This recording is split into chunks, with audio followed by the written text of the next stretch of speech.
The iMore Show is brought to you today by SoftLayer. SoftLayer delivers a cloud built to compete. Your business applications and compute workloads are different from everyone else's, so you deserve cloud resources that meet your unique needs. SoftLayer is an IBM company, and it's the cloud infrastructure foundation of all IBM cloud products and services. All of our listeners, you have the opportunity to get $500 of cloud infrastructure by visiting softlayer.com/podcast. That's softlayer.com/podcast. It's just IBM, Big Blue, Big Cloud, and you. Thanks, SoftLayer. It is September 4, 2015. I'm Rene Ritchie, and right now we're going to talk all about Apple's Siri, Give Us a Hint event scheduled for next Wednesday. This is the iMore Show.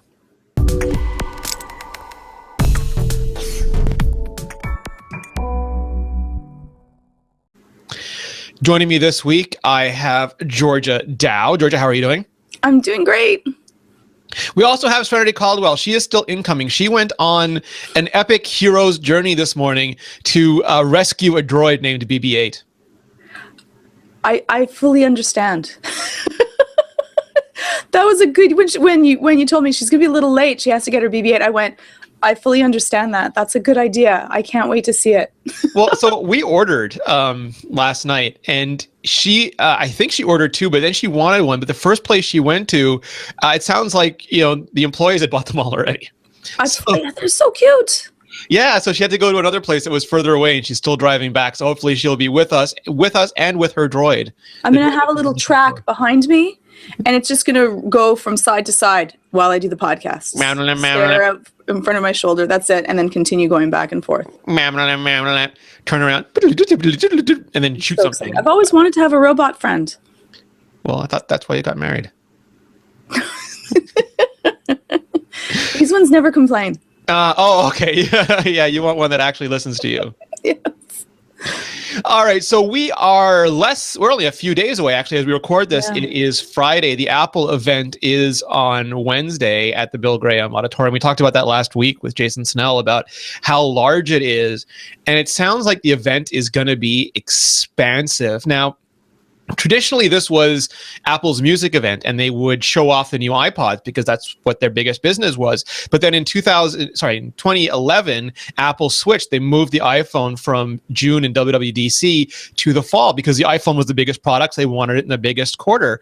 And then for a while, Georgia, we had iPhone plus iPod when iPod was still a thing, but iPod has dropped off so precipitously that last year we had iPhone and the Apple Watch unveiling, and that was a huge event that filled the Flint Center. They built a huge tent-like structure outside to let people go hands-on with all the watches and the iPhones.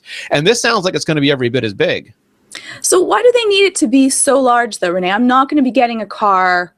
I'm not going to be, which I would love. That would be fine. If they suddenly, one more thing was that I get a car, an Apple car, I'm fine with that. But I'm not getting a car. So why do they need such a large space? You know what I want now? I want a black Trans Am to come in with a Siri light in the middle going woo, woo, woo, woo. Oh, I would be so excited. Hello, Michael, but with Siri's voice. Yes. We are the Apple Industries 2000 app, if you prefer. I would buy that in a heartbeat. That would be so odd. Turbo boost. I'd get my BB-8 to sit in front and pretend that it's driving just to scare everyone. Siri, turbo boost. I am not a 1980s TV show. I can't turbo boost. I'm sorry, Michael. Yeah. Yeah. I mean, that would be so fantastic, but that's probably still a few years off. So what we do have, though, is what looks like it's going to be an iPhone plus Apple TV event and maybe some iPads thrown in. And that raises all other questions. Like if they do, so let's talk about that first. If they do, let's say they do everything in September. Let's say there is no October event. Then we'd have the new iPhones, we'd have the new Apple TV, and we'd have the iPad Pro. Are the new Macs exciting enough that they would throw them in? I don't think so. I mean, like last year we had a separate event in October for the Retina 5K iMac and the new iPads, the iPad Air 2 and the iPad Mini 3. This year there's no new no big new feature. There's a 4K iMac, but is 4K big after 5K? Literally no. It's a smaller number. It is lesser than. It is one less. But you still have OS 10 El Capitan, and they usually show that off in October, and Craig Federighi gets up on stage and he says, available now. And he presses the button. Like, you can see him pressing an invisible button to release it to the masses right after the show. And if there's no October event, like, they're not going to move up El Capitan from an October release, I don't think. So it's more nebulous to me, Georgia, what could be going on. But do they really need to have, I think that, you have all of these events, and do you really need to have an October event if you release everything here? Do you need an event for El Capitan? Do we? Need? I don't. An interesting choice of words. It's a huge expanse to be able to do it. I think that it would be a better idea if Apple just does less events, does a better job, and they don't have to go through everything. El Capitan is coming out, but I don't know. I don't know if it needs an event to itself to be able to be unleashed. Do you? Well, because I don't want everything at once. Okay, just speaking purely selfishly, this stuff is hard. Okay, that's true for you. Okay, so it's like a supermodel complaining about working on a beach set. Oh, there's sand in my toes. You poor thing. Yes. But no, but I don't want to tell you how many words I'm into my iOS 9 review and my watchOS and all this stuff. We have so much stuff coming, and we are working so hard on it. Words. Yeah, like, I'm barely getting any sleep as it is. And yes, woe is me, tech blogger, whatever. Poor you, Rene. You have a rough life reviewing all these fabulous problems and then getting to do a show to be able to talk about this. Yeah, no, but I mean, it's just, I want to do a great job with all this stuff. And I feel like when it's spread out more, like, traditionally I could focus on the iPhone and last year the Apple Watch, previously the iPads in September. And then I could focus on the Mac stuff and the iPad stuff in October. And it gave me, a lot of work. It gave me a sane amount. But if everything lands at once, and the rumor is if the iPad Pro does come in September, it still won't be released until October or November. So that's some buffer. But just having to cover all that stuff at once, it feels like someone's taking Mjolnir, Thor's hammer, and just cracking you in the middle of the skull with it. Right. Well, I would just say you don't have to cover everything immediately. People don't mind if it kind of trickles down. I guess. Oh, they do. Running a site, no matter what you miss, someone will be, well, why haven't you written about It's a presidential elections. We don't have to cover all the candidates on election night. We can cover, like, I don't know, Rhode Island on Thursday. Yeah. Maybe Alaska on Wednesday. Okay, so I'll change my answer then just for you, Rene. I hope it's a trickle-out event, and we get one thing unleashed each month, which is its own separate event. Oh, you have to sit there. It'll be like the Sony PlayStation 4 event, where every 20 minutes someone comes up to say something, then goes away again, and you're there for 14 or 15 weeks. Technical difficulty. No, I'm not asking for like an immense amount. I'm not asking for them to to strewn everything across a mountainside. I just like having it separated into a logical structure where there's like iPhone and Apple TV and then iPad and Mac or whatever. It seems a little bit more civilized. I don't know if Apple's going for civilized this year, though. Shock and awe, or no, sorry, I apologize. Surprise and delight. Right. And it just gets everyone prepared for the holiday season. So they have a little bit more time to get everyone prepped. If they release everything in September, it kind of makes sense for their quarterly, annual kind of their quarterly endings of, everyone's ready for budgeting of what am I going to be able to spend money on versus what am I not going to be able to spend money on. So I could just get an army of BB-8s to cover it all. That would be adorable. You know that they're going to be in like all of our pictures. I'm going to be constantly, every single selfie I take is going to be with my BB-8. Well, there's I won't say it. It was just there was a horrible slide about how long it took women to make selfies on a competing platform's phone event yesterday, and I won't bring it up. But it takes us a long time because we're women. Like 14 minutes or something. To take one selfie? Yeah. And you take like 3 a day. Anyways, I'm not going to get into it. Something wrong with myself. That is Bill Nickinson's problem to solve, not mine. So let's keep going with it. So starting at the top, we expect the new iPhones. iPhone 6S, iPhone 6S Plus, a little thicker, a little wider, a little taller because they're making the case stronger, apparently. Just to even though Bendgate, I still believe, is mostly media hype and video twistery. They do want to make it even more resilient so that it reduces the chance of accidents happening. But aside from that, it is an S year, so it will be largely the same. Better camera, it probably Force Touch on the display, so you can do things like press harder to get options and shortcuts. But rose gold, right, Georgia? It's so sad. I'm so superficial. That is the most exciting part of the fact, and Apple knows this. They found out that people, after the gold, iPhone, they saw that, yes, people really do care a lot about the little things, about having something that is different than everyone else, the status symbol. I love, that's the only reason why I never buy an S series. I always wait 2 years until the phone really looks different. You're a tick, not a talk. And yeah, but that I'm like, oh, but it would be so pretty. But I use a case, so I don't even think that it would be worthwhile for me to do it for rose gold, because I use a black case over my phone, and so you truly would never notice that there's you could use a rose gold case. But I would know.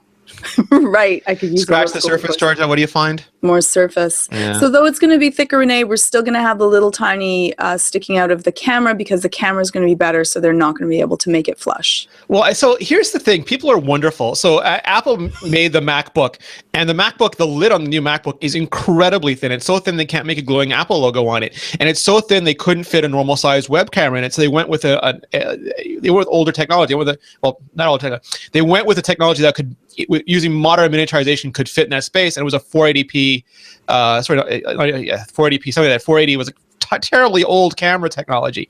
I keep missaying what it really, so it's really low resolution is what I want to say. Modern technology, low resolution, because it fit in with no lump.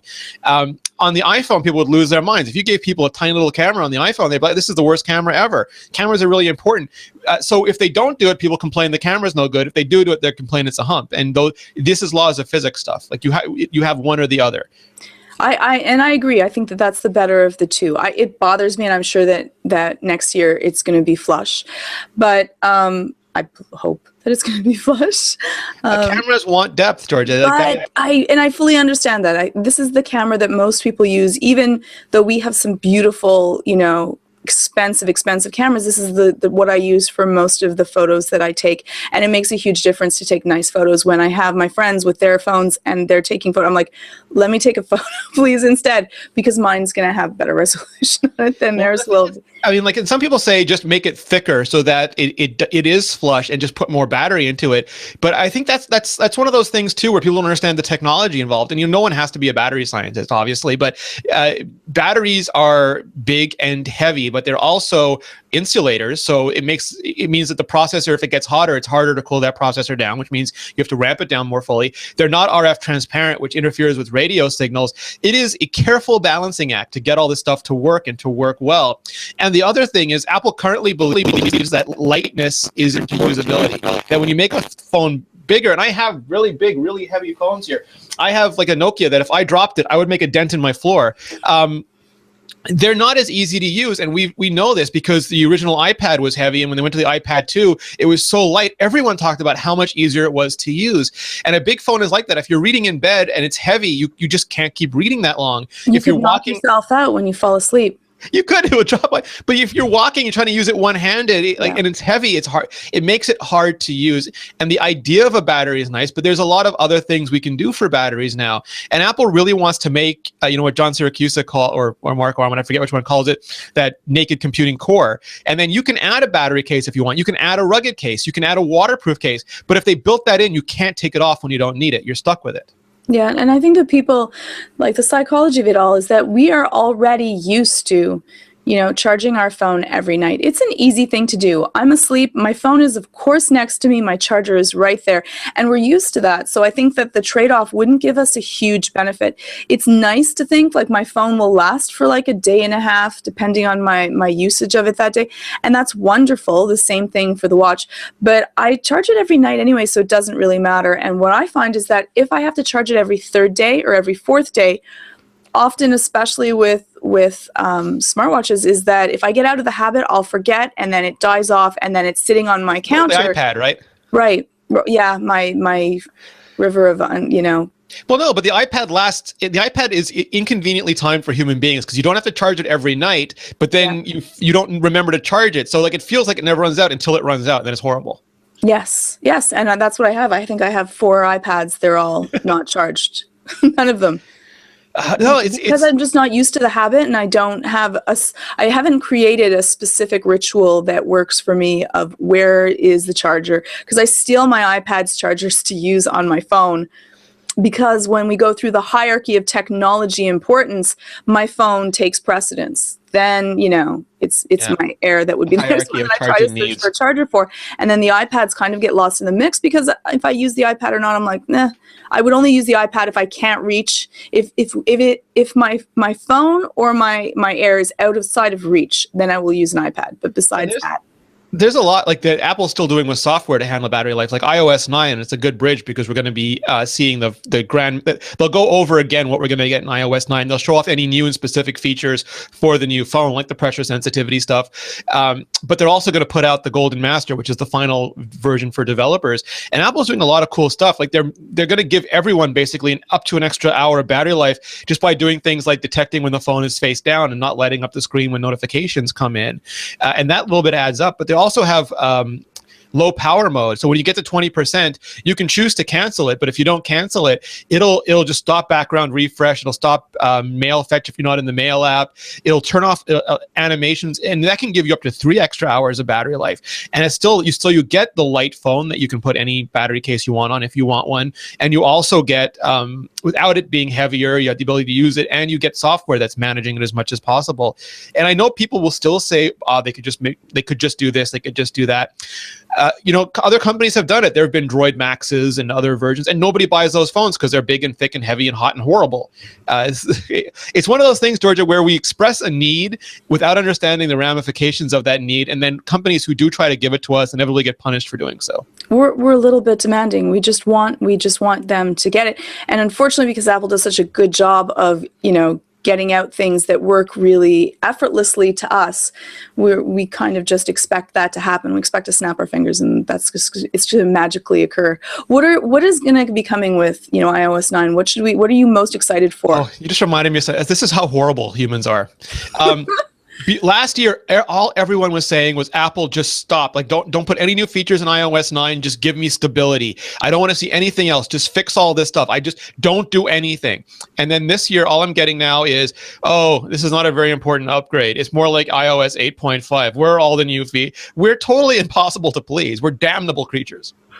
Yes, we're the consumable society, right? So we're used to having things happen and happening, faster and greater and effortlessly, and that becomes the new norm. So sorry, your question was what's coming with iOS 9 that we're... Yes. Yeah, I mean, it's the stuff that we saw at WWDC. There will again be some things that are new, but it's all the cool stuff like multitasking for the iPad, the new Siri intelligence stuff. It's going to be really cool, and watchOS 2.0 is going to come along with it because Apple Watch is still intrinsically bound to the iPhone. And while watchOS 2 will bring things like native apps that move the logic from the phone to the watch, so they're sort of like islands unto themselves. Finally, they're still going to be tied together. You're still going to download things on your iPhone. You're still going to piggyback off your iPhone. But it'll be cool. There's like if you're at work and you're on your work Wi-Fi network, your watch will start to remember that. So even if you don't have your phone with you anymore, it'll still be able to do basic internet things like check your messages, use Siri, stuff like that. If you remember a Starbucks network because you've been there often enough and you don't have your phone with you, you're jogging, going to Starbucks, it'll be able to do that. So it's becoming not fully independent, but more independent.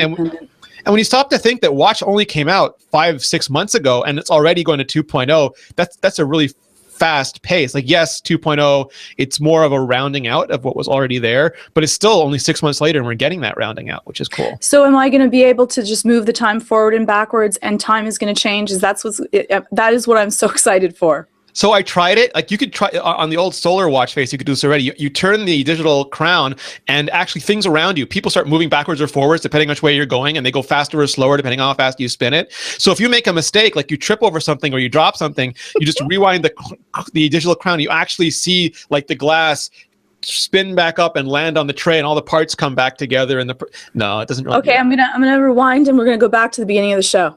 So it's really cool if you have like the Solar Watch face on your. But there should be other stuff too. Like there should be new watch straps, like sports straps. We've already seen some of them shown off at different fashion shows. But I'm hoping for product red still. But there might be other color options. I don't know if you're looking forward for anything. You know what? For watch straps, I'm not. I'm really happy with the watch straps that I have now. I think that, you try out all the different watch straps and then you kind of fit with whatever works with you. And now, unless it is one that is really kind of girly and exceptionally pretty, if there's Swarovski crystals, then I would probably buy it. If it's going to be, if we had a Milanese that was in the black, that would be also something great. So that would be one that I would purchase. Well, the Milanese, I don't know if this is a well-kept or badly kept secret, but there are black Milanese. They're making something that is diamond-like coated is incredibly difficult, and something that is almost like cloth, getting it to actually stay on and not scratch and be like an Apple level product is really hard. Right. So I believe like they're in prototype stage. I don't think they've moved to product stage just because it is so difficult.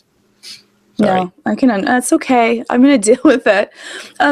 Rene, people often ask me questions about the Force Touch and what is it going to be? What is it going to do for them? Is it going to make a really large difference?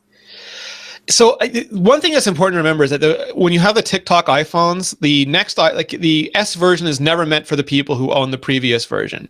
The S version is meant for the people who haven't upgraded yet. And Tim Cook said like only 27% of people had upgraded so far. So if you have last year's phone, you're not expected to get this year's phone. That's what crazy geeky tech people and people who sell on Gazelle all the time do. For normal people, you get all the stuff that you got on the iPhone 6 plus Force Touch and stuff like that. So Force Touch is like a nice to have. It'll give you faster ways of getting to certain options and pressure sensitivity and stuff. But I always get wary when someone thinks it's going to be like the only selling feature, like Touch ID. Serenity's here. Yay! Do you have it? I want to see it now. Talk, Serenity, so I can see it in big screen. Isn't it beautiful? Oh, she's so cute. Yeah, I didn't think that it was possible for it to be cuter in person. But totally. Serenity is holding up a BB-8 from Sphero. I am. Oh, now you see, Groot is going to have to take a sidestep when I get my BB-8. They're going to be friends. Look at this. Aww. Look at little. Oh, goodness. I have to turn. So he hasn't been turned on yet. I'm going to do this as we hang out on the podcast. He is so worth it. I was saying at the beginning of the show when Renee's like, she has to get her BB-8 for something. Like, I completely understand that is mandatory. I drove 50 minutes from my house to get this after I went to the local Apple store, and they had a store meeting before the store opened, and their cheer was like BB-8, BB-8, and I was like, oh yay, you guys have it in stock. And I came in, I'm like, so I was the first person in. I'm like, you guys have BB-8s? And they're like, they look at each other and they're like, we don't have any stock. And I looked at them and I was like, specialists? And they're like, yeah, we kind of reserve them all for ourselves. And I'm like, you guys suck. But I'm calling Angela Ahrens right now. But you're like, you fully understand that if you were there, you would have done the exact same thing. I would have, despite the fact that it was against my store's policy when I worked there, I would have moved heaven and earth. I would have had my dad come in and reserve one or something crazy like that. I would have gotten a friend. Oh, yes, have them wait in line. I would have gotten a friend to blackmail. Yes. The packaging for this thing is also really cool. So you've got like the giant BB-8, but then when you take the top store stuff, it looks like it's a little storage locker. So it's your BB-8 comes in a little. Oh, that's so adorable. Is it wrong that I want all of them? I just want to walk around with like a 1,000 of them. BB-8s. Oh my gosh! I was squeeing in the car. Not to interrupt us talking about the iPhone 6s, which I will also probably be very excited about when it. No, you can control BB-8 with an iPhone 6s. It's totally legitimate. You can. That's true. That's true. I'm gonna have. I was telling Rene that I'm gonna have a little track for it behind me, and so while we do the podcast, I can just have just patrol mode, right? Yes, exactly, and then take a little look over my shoulder. There you go. I'm unboxing live on screen. I'm unboxing the USB cord. Very advanced. It comes with its own Star Wars manual. US BB-8. Yes. Oh. It's a droid manual. Here we go. That was terrible, Rene. I don't know if you're allowed to do that. Bootini.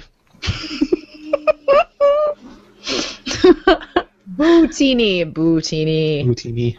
Okay, I'm plugging him in, but I think I need to download the app so we can continue. Ooh. All right. Oh, he started glowing. He has lights. I'm way too excited about it. Yeah. He's adorable.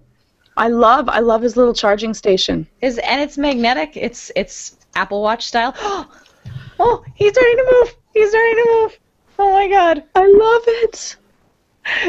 I'm sorry to all of you who are suddenly like, why is she obsessed? Why is she? Well, It's yeah, Force Friday. if you're listening to this by This is audio, Force Friday. Look at. if you're listening to this by audio, he's really tiny. He's about the size of like He a fits in your- softball. Yeah, he's a softball And with a half dome. got the little head that's moving around, and he has little LEDs inside of him, and he's lighting up and happy about. He's not happy about being charged. Oh my god! I just said hi, and he's looking at me. He is what a Corellian would call totes adorbs. To everybody who's listening on the podcast, the little like mechanical noises you can hear in my microphone, that's BB-8. I'm holding him up to the microphone right now.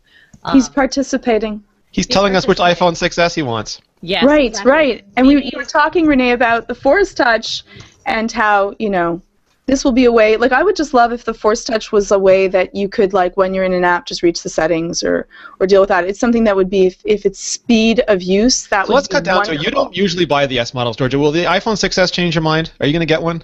Is it going to come in rose gold? Yeah, Mika Sargent If just it asked comes us this in with Ask rose iMore. gold, that is a pull for me. Clincher? Which one would you I'm get? still. Tell us which iPhone 6S you would get, like size and I would get the iPhone 6S rose gold and Plus, or sticking, or would you go back I to the would smaller stick one? with the Plus. I do. I don't think that I can't. I don't think that it would be easy for me. Once you're used to a certain size, your body adjusts to that, and then going smaller. I've used someone's 5 the other day, and I was like, oh my goodness, I don't even understand how I get claustrophobic. how I handled that, though. I thought to myself, my goodness, look, my thumb can reach all the way across the screen with one hand. So I did think that is fabulous, but I don't think that I could go down. And so, that would be what I would pick up. 16, 64, 128? I would probably get the 64. So far, I now actually put things up to the cloud, so I don't have to worry about storage as much as I did before, because I take copious amounts of videos and photos. What about you, Ren? I was on mute. I am probably going to get 6. All right, so I'm debating. I might go to the Plus. With watchOS, with watchOS 2, I might go to the Plus because I'm Join us. I'm pulling I think you should. a lot less. Strike down the 6S and take your place with the Plus.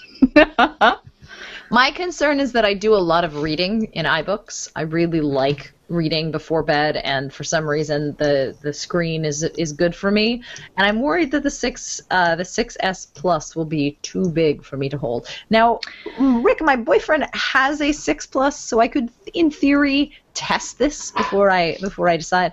But I'm still a little bit. I'm a little conflicted. It's so that is one thing. That is one thing. I think that's a good point. It is a little bit more difficult to use in bed because of it is bigger, and so you really will knock yourself out if it falls onto you. But I lean it sideways onto the pillow and I read sideways. So I don't read on my back with the Plus. I think that there should be a danger warning label on it. Do not read with this before bed because it might knock you out. But I read sideways on the pillow. Fall on your face. What about color and capacity, Ren? Rose gold, without question. I love my gold iPhone, and rose gold will be the next step. BB-8 seems to be really excited about rose It's the only gold, acceptable color this year. Yeah. Rose gold and 64. 16 is too tiny, and 128 is just I don't need that much storage, but 64 I feel like is the right middle ground. So there's some backlash about Apple maintaining a 16 gigabyte model, and if people aren't familiar with how this works, there's different kinds of NAND flash storage. There's MLS, which is typically more expensive in terms of component pricing, that's used on smaller capacity devices, and then there's TLS, which is cheaper and typically used on larger capacity devices. The problem is there's nothing really in the middle ground. So what you can do is either double up on MLS RAM, which you could do in things like the iPod Touch traditionally, because there was no radio in it for cellular, so it had more space. It was just easy to put in. Or you can double up on the density, which starts to become really expensive. With TLS, you're basically just out of luck at the lower end. They just don't make it in smaller sizes, at least as of last year. I don't know if that has changed. So for Apple, if they want to have a 32 gigabyte, it's more difficult for them because either they have to double density up on the MLS and it becomes more expensive and it hurts their average selling price. Well, the average selling price, it hurts their margins on the phone. or they have to, try to figure something else out. And many people do. It's not a huge problem, but it does cut into the price of the device. So they also don't want to make the device starting, like you could say, just get rid of the 16 gigabyte version and start at 64, or start with a more expensive 32. But then they don't have something lower priced, and they want something that starts at that $199 level on contract and $649 level off contract. So Apple's the biggest company in the world, the richest company in the world. They could give away free iPhones all day if they wanted to, but their business is established based on margins, and when those things change, Wall Street panics, and we've seen what happens when Wall Street panics. So it is a weird sort of a thing, but it is why these capacities are the way they are, and Apple is sort of trying to handle them by doing things like app thinning, which it means if you have a certain iPhone, it won't download all the files for the iPad, all the files for other iPhones, non-Retina graphics or 3X graphics for a 6 Plus if you don't need them. It'll also not download levels for a game until you get to them.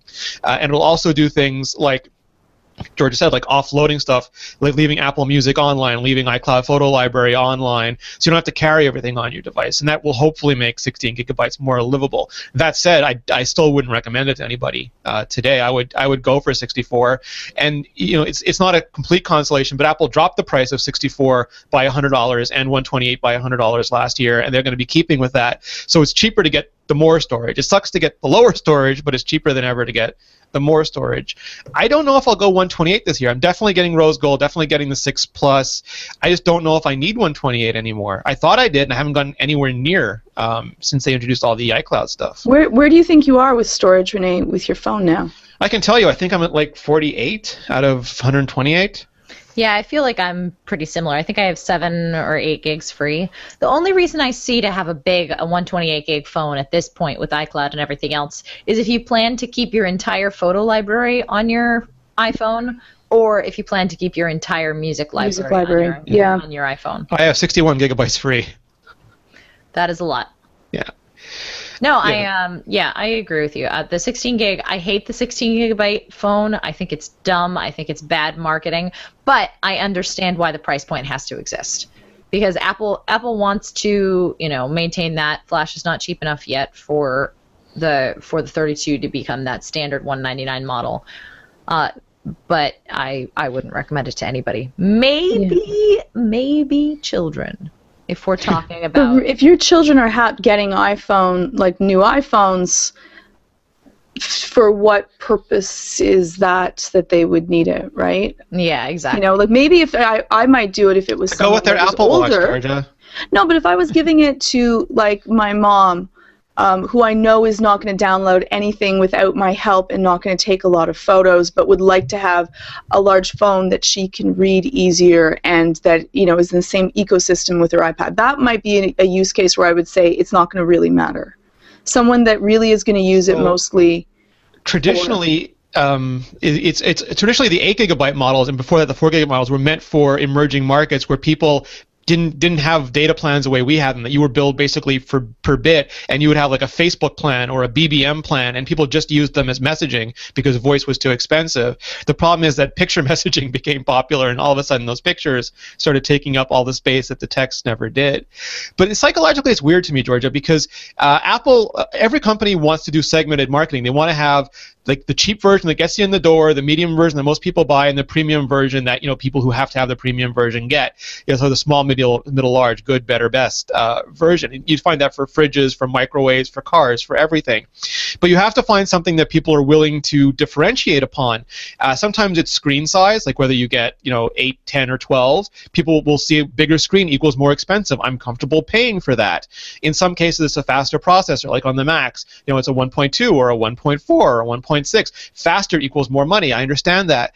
With phones, the way Apple has been making them, the only thing they've settled on is capacity. Someone says, well, this is 32, this is 64, this is 128. I understand more is more expensive, so they're willing to do it. Really, the prices aren't that different, and Apple sort of works it so that if you buy the middle, some people buy the cheap one, some people buy the more expensive one, but the average ends up all being around, the average sale price is what's important, ends up being around the same. But some people look at it and they look at the price and they say there's no way that twice the memory is worth $100 more. Well, I think that people aren't used to buying memory probably, and they want whatever's going to be cheapest. I think that for Apple, keeping the 16 is just marketing. It makes them have a really nice low price, which makes that barrier to entry so much easier, because once someone has settled in on whatever price the lowest model is, people are like, oh, that's not too bad. And so that gets them the foot in the door in marketing, and then afterwards it makes it so much easier for people to say at the Apple Store, or other friends to say, you know what, probably 16 is too small and it's only going to be $100 more. And so once people have settled on one price, it's easier to upgrade them. If they just kept it to 32 and that makes a larger barrier to entry, you're losing a whole set of the population that has not already agreed to a price. And so, or it's big enough people won't go to 64 and then their average sales price drops. Yes, and so it's a great marketing technique to help people out to be able to get into that. And then afterwards, people are much more willing to upgrade after they've already agreed on one price for something that's better, but a great deal. Yeah, it's standard resale psychology. It sucks for customers, but if it wasn't that, it'd be something else. Like it really is. You can pick anything. You could make colors, and they've done that. Like the black MacBook used to be $100 more expensive. Why? Because people were willing to pay it. That's exactly all this stuff is completely abstract and arbitrary. Right, and it's all in our power. This is not. They're not using anything that we have not given them the right to use. I would completely pay more for a one that is a different color because it looks nicer. And for me, my phone is an accessory as well. It's a fashion accessory. It's not just a technology that I use, which makes me feel bad to say that, but it's absolutely true. No, I believe that completely. Yep. All right, so I'm going to take a quick break, and I am going to tell you about... Who am I telling you about? Linda. No, I'm not telling you about Linda. Linda was last week. I am telling you, I have gotten so mixed up this week. Georgia says it's... Are you busy? Are you busy like writing things? Is there some big event happening? That couldn't be possibly it. We have, actually, it's a brand new sponsor, and it's something that I'm super excited about, but something that I don't know very much about. I hope they're not listening to this. They are listening to this, but I hope they're really not. So it's about fantasy football. It's about FanDuel. It's about the NFL. Now, anyone watching the show knows that I am Canadian, and they have not been graced by NFL teams, although I do see a lot of the border teams, the New England Patriots, the Buffalo Bills, teams like that. They are in the general vicinity. I'm aware of them. But I have not really been able to participate in them. And that's the nice thing about fantasy football is it lets everybody participate. So fantasy football, FanDuel Week 1 games are almost here. The NFL is going to kick off. Literally, they're going to take a ball, they're going to kick it, a game is going to start. And FanDuel is going to start with it. So FanDuel is the leader in 1 week fantasy football. The nice thing about 1 week is that you can just come and go. It's not this huge commitment. So if you have a lot of time, you want some fun this weekend, you go into FanDuel. If next weekend all the relatives are over and you have to have some big dinner and you have no spare time, then you don't have to do it next week. So there's no long-term commitment. You can come and go as you please.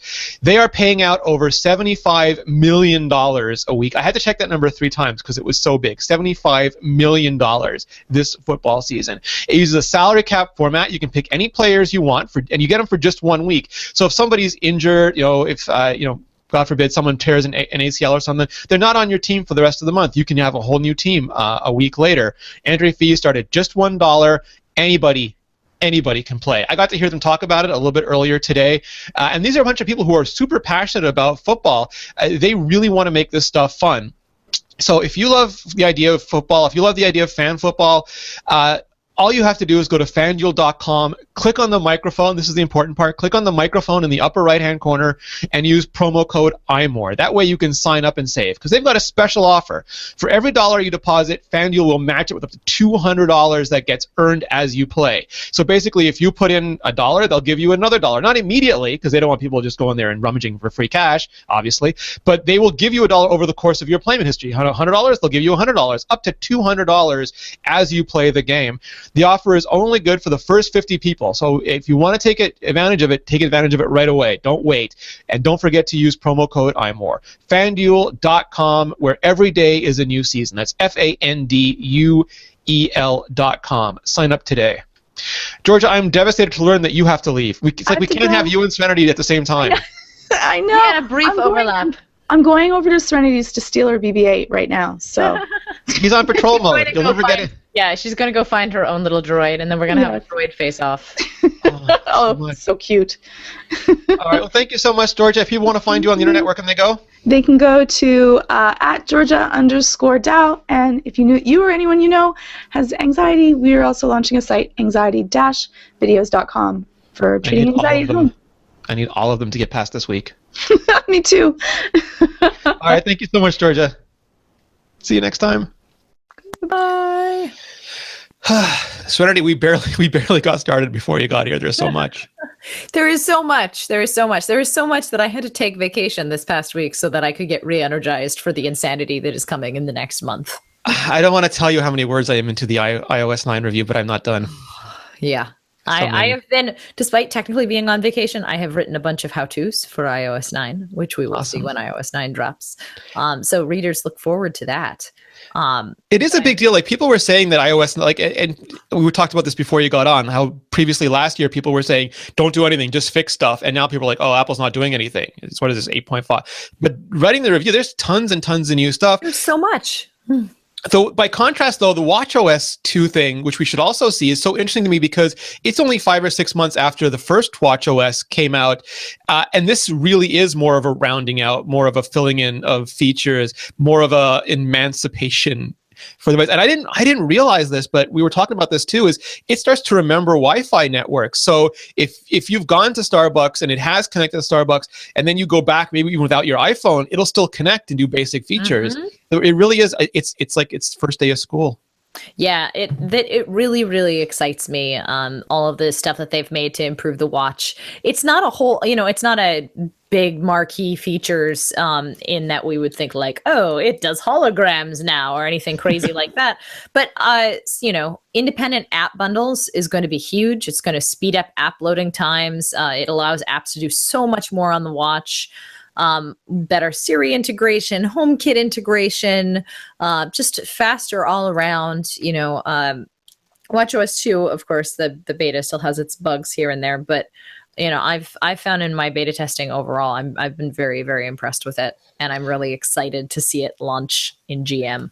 So one of the bigger mysteries is not the wrong word, because there's so much. I mean, like you can it's like going to read a script for a movie before the movie debuts. Now you can find any spoiler you want to find now. But the Apple TV is interesting to me because Apple has positioned things where they have backboard and frontboard running on all their mobile devices, essentially, like the iPhone, like the Apple Watch, like the Apple TV, and then they have these different interface layers. Like they have Springboard on the iPhone, they have Carousel on the NanoTime on the watch, and Apple TV has had this front row like interface for a long time, and now it's getting a new one.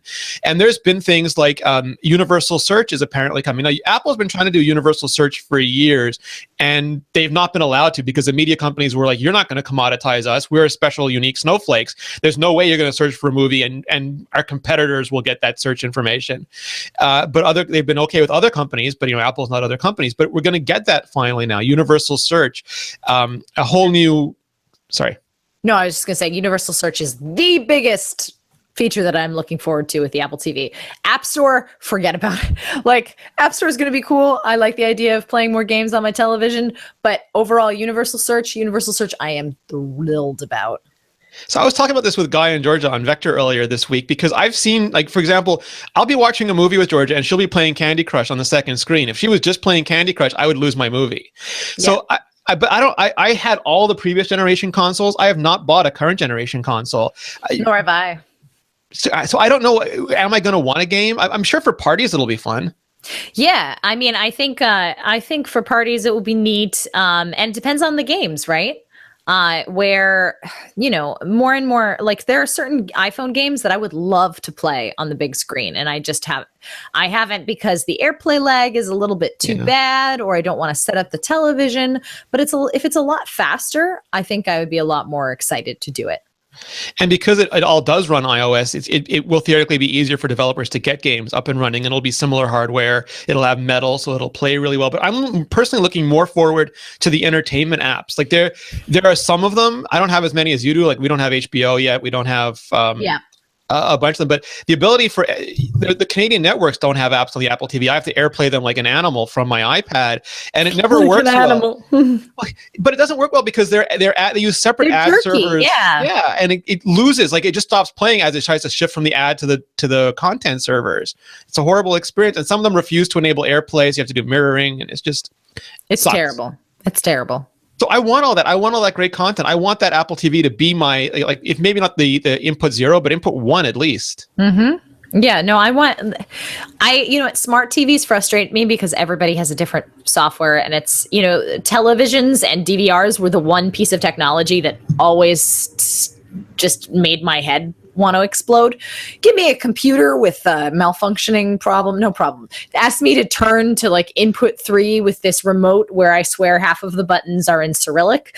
That's a little bit more difficult. So I'm looking forward to an Apple TV. I'm looking forward to seeing what Apple does with voice control. In specific, there's a lot of opportunity here. There's also a lot of ways that you could desperately and devastatingly screw up voice control. So I'm hoping that Apple has figured out a way to do voice control that's not terrifying. That's not going to make me cry.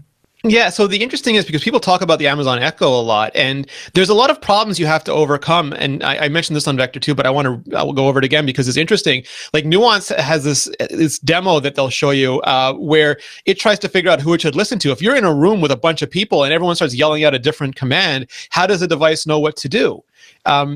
Conversely, you have an iPhone, an Apple Watch, and an Apple TV, and you tell Siri to do something. How does Siri know which one to listen to? And Nuance does this thing where you snap twice, cameras and microphones beamform and lock on you, and blocks out all other sounds, so it'll only listen to you. But that's not what the Apple TV is going to do. So, like, if you and Rick are both telling it to do different things, and you're both wearing watches, you both have phones next to you, there's an iPad. It's a lot of things. But that's the problem they have to solve. Mm-hmm. I'm really hoping that they have figured this out, and they figure maybe it's a custom trigger. Maybe it's not a Hoy telephone. Maybe it's something very specific where it's, hey, Apple TV. Well, I'm hoping it's a button because the or privacy, a button, yeah. Because then you'd also there is something still creepy avoid the about these microphones. Yeah. And then you go back to the traditional fight over the microphone, over the remote control.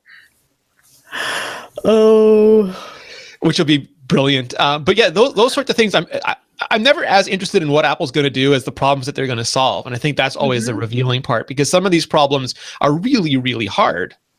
Yeah, I mean, well, we look at television, right? Look at how much remotes have evolved since the 1960s. We went from a dial to buttons, and we've stuck with buttons. Occasionally, our buttons have a touch screen next to them, and you have some remotes have a really terrible touch screen that you can, but they're buttons. Ultimately, buttons and complex menus within menus within menus. How great would it be to be like, go to the color settings menu, change my television so that it displays in movie mode instead of sports mode, so everything doesn't look super fast. Like instead of having to navigate cumbersomely through all of these menu options, being able to instantly control, or to, I want to see the latest episode of Suits. Done. I'm living that dream. That's what I want so much next week. Yep. I'm crossing my fingers. There's so much, Rene.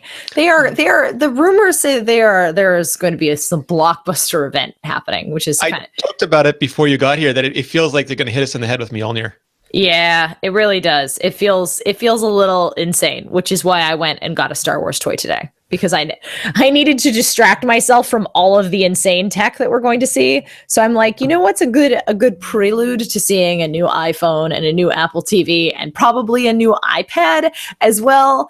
I'm going to get a robot that I didn't think was possible until this year. It is so good. I could do a whole show just on BB-8. I know. The future is here. The future is here, and it can fit in the palm of your hand. So I still want to talk to you about these iPad Pro rumors, but I'm going to take one more break and tell you about our friends at Smile Software. Smile loves a podcast, and everyone loves the deal. So Smile is offering 20% off new licenses purchased directly from Smile through October 15th. Save 20% on PDF Pen, the all-purpose Mac PDF editor. Add signatures, text, and images. I use that to fill in all the forms for my Nexus, which is like global entry government forms that I didn't think were even possible. It handled it absolutely fine, no problem. It'll OCR scan documents, it'll export in Microsoft Word format, and more. You can take 20% off PDF Pen Pro and start making interactive forms, building tables of contents, and converting web pages to PDF. Get 20% off Text Expander, which I'm going to be using along with Serenity to live blog the Apple event next week, because typing in Tim Cook said over and over again, waste of my fingers. TCS, boom, done. Which saves your fingers and your keyboard, expanding custom shortcuts into frequently used text and pictures. So here's what I want you to do. Go to smilesoftware.com/iMore and use coupon code iMore at checkout. That's 20% off new licenses, PDF Pen, PDF Pen Pro, and Text Expander. Does not apply to ebooks or upgrades. Not available via the Mac App Store. It's only available on direct purchases from Smile's web store. It starts now and is active through October 15th. So if you want these products, and I'm telling you, you want these products, they are all of them best in class. They are all of them phenomenal. They will all of them save you something that is far more valuable than money, and that is time. Go to smilesoftware.com/iMore, coupon code iMore. Should we do that on our iPad Pro, Serenity? Yes. Let's do it on our iPad Pro, our brand new iPad Pro with stylus. Yeah. So speaking of styli, yeah, there. Where did I put mine? It's interesting. Stylus. Oh, say that again. We missed it. Stylus. Oh, here we go. This is the Jot Dash, by the way. Anybody who's watching, Donnet just came out with a very nice little Pixel Point Tech pen that has I believe a 1.2 millimeter tip that works on all iPads. And I'm like, this is really awesome, guys. You do know that Apple's releasing a pressure sensitive, probably stylus. But I mean, this is good. It's a non-pressure sensitive stylus, but you know. So Apple could theoretically, Ren, after they've shown us the new iPhones, after they've shown us the new Apple TV, or whatever order they feel like, of course, they could bring an iPad Pro up on stage. Now, it may not ship until October or November, but they might preview it. Yeah. I wouldn't be surprised. What would you want to see in an iPad Pro? We had months to think about it. Your editorial you wrote a while ago was super cool, but we've had so many more rumors since then. So many more. I mean, we've talked about this a little bit on podcasts prior. And my main thing for an iPad Pro is I want something with, we've got a Retina resolution, which is great. I want the screen to be interactive enough, whether that's force touch, whether that's pressure sensitivity, that we can do creative work on it, specifically drawing, storyboarding, basic artistry, movie making, editing photos, editing video. I really love the touch controls on my iPad. And my pie in the sky dream has always been that an iPad Pro would actually dock to your Mac, where it would be basically like a second screen that had touch sensitive controls on it. So I could be working in Photoshop on my iMac and I could use my iPad Pro to, design. Like a Cintiq. Exactly. And there's a great third-party app called AstroPad that does just that. So I'm really excited to see what AstroPad will do when it gets its hands on if the mythical iPad Pro does in fact become reality. I would love to see that kind of interaction, because I think the market for really good touch controls that doesn't involve me reaching up to a screen and pulling my arms out like a monkey. If I can use touch controls on my desk while being able to control something on my Mac, I think that could be huge and really cool, and a really neat way to integrate kind of iOS and OS X together without necessarily merging the two. Yeah, there's some. I've been using the iOS 9. So the iPad Pro is supposed to ship with iOS 9.1 later in the year, but I've been using iOS 9 on my iPad Air 2, and it's just the multi-app stuff is phenomenal. Like the slide over, the split view, but there's other stuff too, like the picture-in-picture video. At one point, I had to do some tech support for my parents, and I was in FaceTime, and before it would just be full screen FaceTime, but the minute I left FaceTime, it goes into picture-in-picture mode, and I could go through settings and I could talk them through it as I was doing it. I'd love to be able, like on an iPad Pro, if I'm in a meeting, like if you and I are talking about designs for the next version of iMore, we could have FaceTime running while we're talking about it, have the screen. We could even shift. Maybe one day Apple will let us share screens over FaceTime, and then you'd have that running while you're working, drawing on it. The other person can see it. You can. We haven't got FaceTime conference calling yet. The potential for this stuff is amazing. Yeah, collaborative FaceTime. It'd be so great. Yeah, well, Ken Ferry's app, the mentoring one, and I'm blanking on the name now. Yeah, but you had FaceTime running while you were doing whiteboarding with people, and that was a phenomenal learning experience. The potential for this as a creative device, Ren, is really exciting. Yeah, I think that if Apple does this right, it could be something really, really special. So, as you said at the beginning, it's going to be the potential is there for a stupefying amount of stuff. And Apple has, a couple of years ago, I heard Apple was thinking about doing the same thing, basically doing the equivalent of a Michael Bay movie where the Admiral looks up and says, "Clear my skies," and then just everything launches. And they didn't do it. They split the events up, but this year they might be thinking it's the time to do it, just to go all in, to drop the surprise and delight bomb for the rest of the year. We're going to be there live. The event is on Wednesday, starts 10 a.m. Pacific, 1 p.m. Eastern. And we're going to try our best to survive, but it's going to be a fun way to go. Yeah. Oh my gosh. Yeah. I imagine that the iMore crew, as well as pretty much every other tech media personality who's going to be in attendance or around the theater, is pretty much going to be heads down and writing in products for the next week. So we really apologize if you're trying to get in touch with us next week. Chances are we're going to be telling you some really awesome things about what Apple's getting ready to announce, but we probably won't be in very good communication. No, or conscious, or no. Lots of I require. It's like next week in San Francisco, I think, is whiskey gingers for us all around. Yes. Whiskey gingers infused with caffeine. We just become writing superstars. I want a central line with that in it. Yeah. That's how you can finish proofreading your iOS 9 review. And it's so interesting because Apple's now not just like, usually they were just tech press there, but last year at the event and also in March, there were fashion press there and horology press. I don't know what it's called, horological press. We're there for the watch event. This year we could have more watch stuff, which means we'll have the fashion and watch people, the television stuff. So we'll have the media press as well. It sounds like a big venue, but there's such wide appeal in this technology now. Yeah. No, there is. I mean, that's the beauty of what Apple is trying to do, is they're bringing every facet of our life into their tech. So it's not just, you have to be a super niche geek to really enjoy a computer. It's, these devices are for everybody, and they're built to encompass every part of your life. HomeKit, the Apple TV, your iPhone, the watch. They're really, a couple of years from now, we may see more on CarPlay and maybe even a car. They're really branching out. We said there's an off chance a Trans Am with the Siri thing in the front of it will drive on with Hasselhoff. Yeah, it'll just run. Siri Turbo Boost. All right. So we're going to do a quick moment. We have to get going because Serenity is technically on vacation, though she was to join us today. But we're going to get to your questions really quickly. I'm having fun with my vacation. So Israel Sandoval, he says, I'm worried that my 16 gigabyte 6 Plus won't have enough memory for iOS 9 to update. Should I be worried? No, you should not, because for one thing, iOS 9 is going to involve basically, I forget if it's called app thinning for the system, but the system package is going to be a lot smaller for physical space. If you're talking 1.7 about or 1.9, I think. Yeah, exactly. It's supposed to be really tiny. If you're talking specifically about on-device storage, like RAM, I think you probably should be okay with a past device.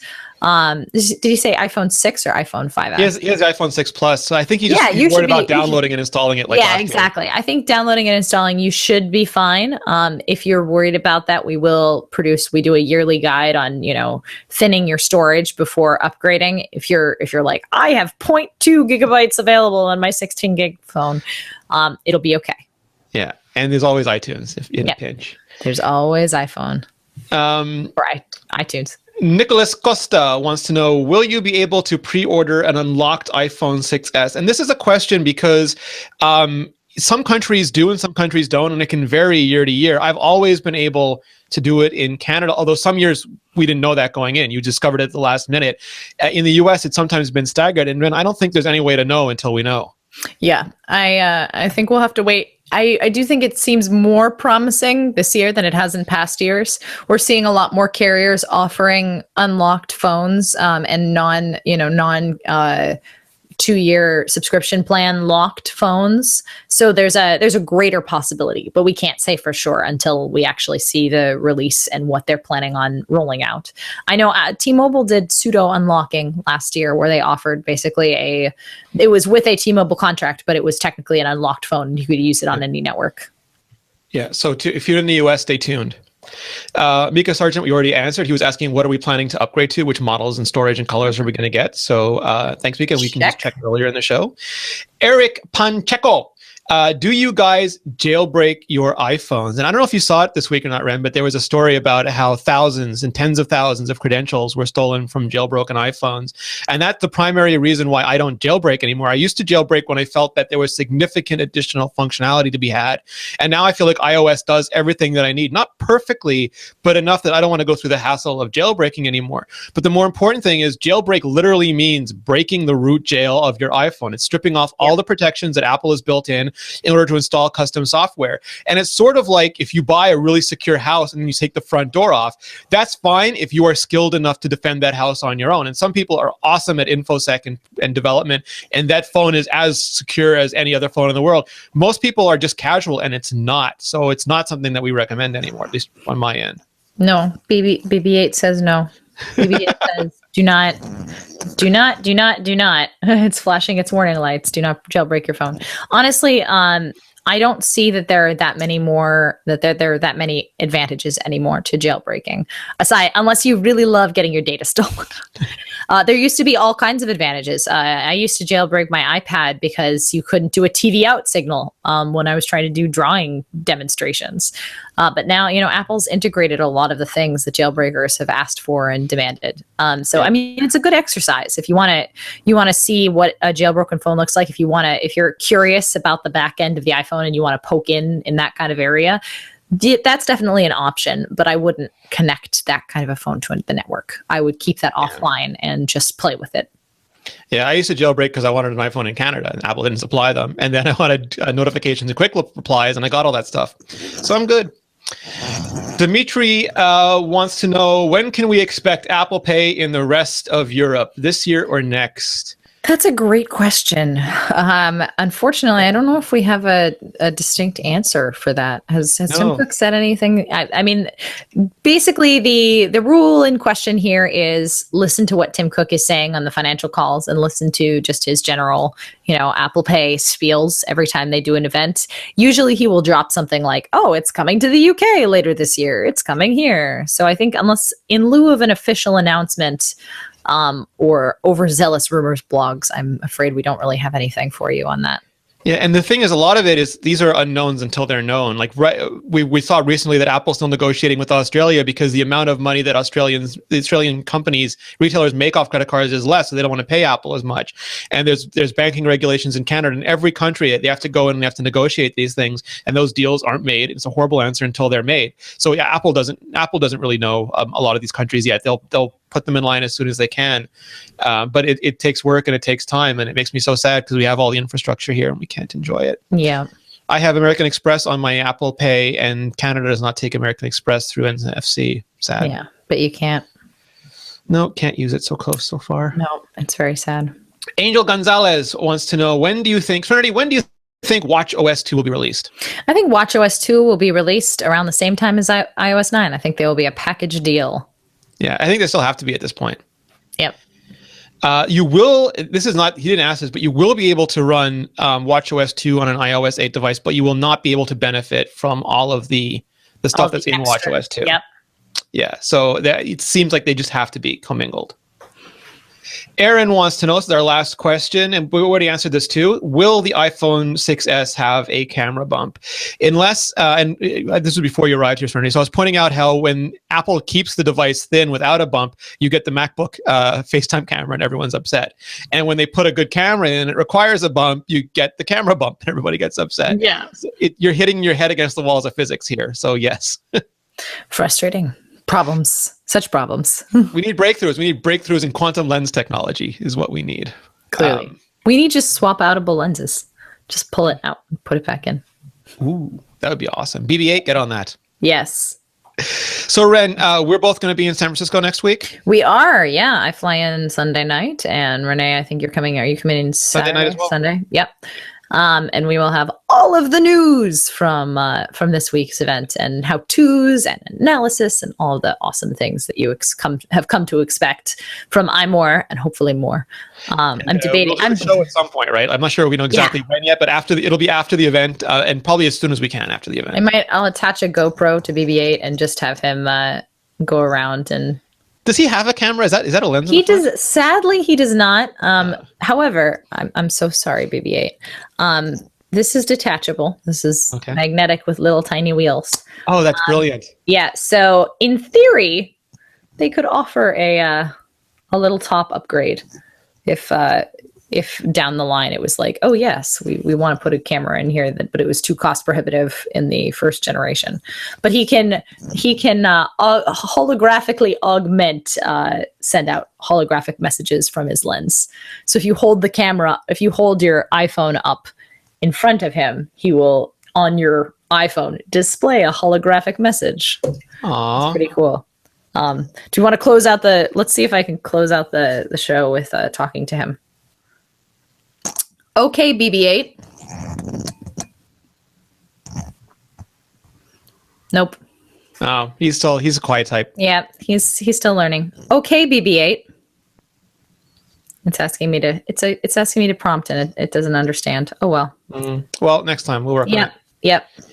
So, Serenity, Apple Music book still available? Apple Music book still available, selling well. Thank you for telling your friends. Tell more of your friends, people who are looking to upgrade to Apple Music or are confused about any aspect of the service, about iTunes, about the music app, want to know tips and tricks, troubleshooting, how-tos. We got you covered. It's on the iBook store. It's on Kindle, $5, less than a cappuccino. Totally worth your time. And if you can leave a review on iTunes if you've already purchased the book and you liked it, that would be swell because that really helps us out. Awesome. Thank you. We would really appreciate that. Serenity, if people want to find you, if they want to talk to you on the internet, where can they go? They can find me at Settern, Settern, on Twitter, as well as on Instagram. And I'm roaming around on vacation this weekend, but I will be in San Francisco next week and then back in the lovely Boston metro area after that. Awesome. You can find me at Rene Ritchie. You can find all of us at iMore. You can find this show on iTunes. Like with the book, if you can, please leave a review. Please leave a rating. It encourages iTunes to feature us, and that lets us find more great people like you. If you want the video version, you can go to youtube.com/iMoreVideo, although that might be changing. We might put the show in its own YouTube channel just to make it nice and clean and easy to find, but stay tuned about that. In the meantime, we are jetting off to San Francisco. We will bring you all the details again Wednesday, 10 o'clock Pacific, 1 p.m. Eastern. Keep it locked on iMore. It's going to be one hell of a ride. Yep. Thanks, everybody. Thanks, Ren. Thank you. Goodbye, all. BB-8 says goodbye.